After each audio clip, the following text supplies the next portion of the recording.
కమ్మా సంఘం వనభోజన మహోత్సవ కార్యక్రమానికి సంబంధించి ఏర్పాట్లు ఎలా జరుగుతున్నాయి, అసలు ఏంటి డీటెయిల్స్ తెలుసుకోవడానికి మా ఆఫీస్ తరపు నుంచి మేము లొకేషన్కి అయితే రీచ్ అయినాం. అక్కడ ఆ రోజు ప్రెస్ మీట్ జరిగింది అండ్ ఇది 16th రోజు జరగబోతుంది. దాని ఇన్విటేషన్ ఒకసారి చూడండి.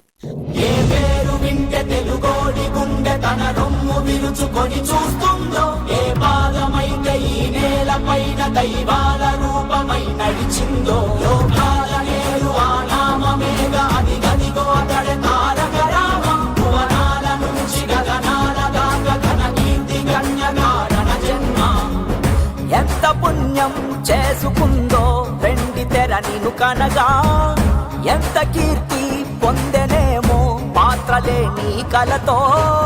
రఘుకుల రాముడు నీవే, గోకుల కృష్ణుడు నీవే, హరుడు శ్రీహరుడు అన్నీ నీవేగా.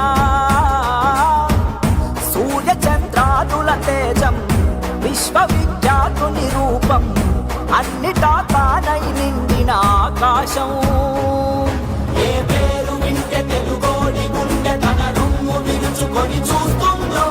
ప్రెస్ మీట్ ఫినిష్ అయ్యాక మా ఆఫీస్కి సంబంధించి బైట్స్ అన్ని అందరితో తీసుకున్నాక అక్కడ వాళ్ళందరితో మాట్లాడాక మేము కూడా భోజనం చేసేసాం, బాగుండే ఫుడ్ కూడా. సో అట్లా మాట్లాడి అందరితో అలా మాట్లాడేసి మేము బయలుదేరిపోయినాం. అండ్ అలా ఫినిష్ చేసుకొని వెళ్తున్నప్పుడు ఈఎస్ఐ పక్కనే ఉన్న సుందర భారతి అనే ప్లేస్లో కూడా కమ్మా సంఘం వారి వనభోజన మహోత్సవ కార్యక్రమానికి సంబంధించి 15th రోజు ఎలా జరగబోతుంది, వాటికి సంబంధించి ఏర్పాట్లు ఎలా అవుతున్నాయి అనే దాని గురించి మా ఆఫీస్ తరపు నుంచి దాని తర్వాత వెళ్ళాము.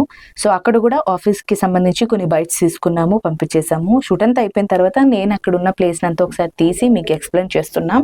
బట్ ఈఎస్ఐ పక్కనున్న ఇక్కడ సుందర భారతిలో 15th రోజే, అంటే ఈ రోజే అది కంప్లీట్ అయిపోయింది. నేను 15th రోజు అప్లోడ్ చేస్తున్నా కాబట్టి 15th అయిపోయింది. బట్ ఇంతకుముందు నేను తీసింది మాత్రం 16th జరుగుతుంది, November 16, 2025 కూకట్పల్లిలో. సో కమ్మా సంఘం వారికి ముఖ్యంగా స్పెషల్ అన్నమాట.